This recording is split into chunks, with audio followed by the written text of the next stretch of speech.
So in this video, I'm going to tell you exactly why your pumps are still non-existent, even when you slam X amount of carbohydrates. Unfortunately, carbohydrates, they do not work in isolation. And we've all had that session where you go into the gym, your pumps are off, and you're like, do I need more volume? Do I need more carbs? What is it? Do I need a pre-workout? You just don't fucking know. And unfortunately, you repeat the same thing, just slamming more carbs, when it's none of that. Because when you slam carbs, body fat ascends, and we don't want to be doing that, fellas. But anyway, the reality is, it's none of that. And we don't listen to what our body's telling us, because when we have poor pumps, the body is telling us something is off. Your body is basically signaling to you that something's off here, and that's where you should be fucking listening. But unfortunately, as guys, we just power through because we're so hardcore, and yeah, you're just making problems for yourself. See, most lifters, especially new guys starting off in the gym, they will see a pump as like some decoration, like as if it's something what happens when training's going well. And I guess, yeah, you could say that to a degree, but unfortunately it's not that at all, because when we look at a pump, it's simple blood flow,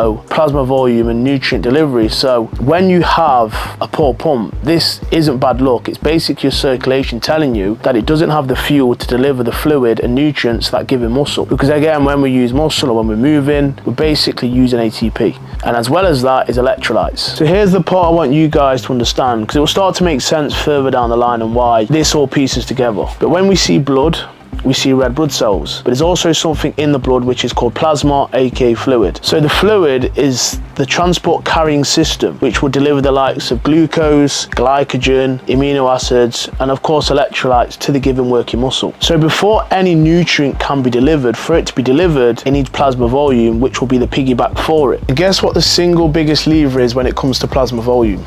Sodium. And this is something we all have access to, which is very cheap but effective. And sodium is what regulates how much fluid is kept in the bloodstream or pushed into circulation. And I don't know if this is like a centralized thing, but guys used to think, or still do, the lower the sodium to take, the leaner they're going to be. And all they're basically doing is dropping their plasma volume. So if you drop your plasma volume, you're dropping your nutrient delivery, which is only going to end in poor pumps. You're going to flatten off. Now hear me out. More water does not mean better hydration. It just doesn't, because you could be drinking gallons of water and just keep depleting your electrolytes in your body. And the more electrolytes you deplete, the worse your signal is going to be when it comes to hypertrophy, the more you're going to be in a stress state because you don't have the mineral backing, and so on. If you've never been given the signal in the first place to your biology, i.e. sodium, to retain the water, the same thing's going to happen. And then we have potassium. Potassium supports glycogen storage, and this is what drags the fluid into the cell, not just around it, inside the cell. And we like to call this intracellular. So if plasma volume is sodium's job working outside of the cell, potassium is what works inside of the cell, dragging fluid in to retain it. Does that make sense? So low potassium, low glycogen, these are probably one of the most common and overlooked things what happen to guys who are still slamming calories, still slamming carbs, yet they're still flat. That is the fucking answer to why. So next time you think, right, I feel like this way, don't be fucking drawing for more pre-workout. That is not the answer, brother. Go through this check sheet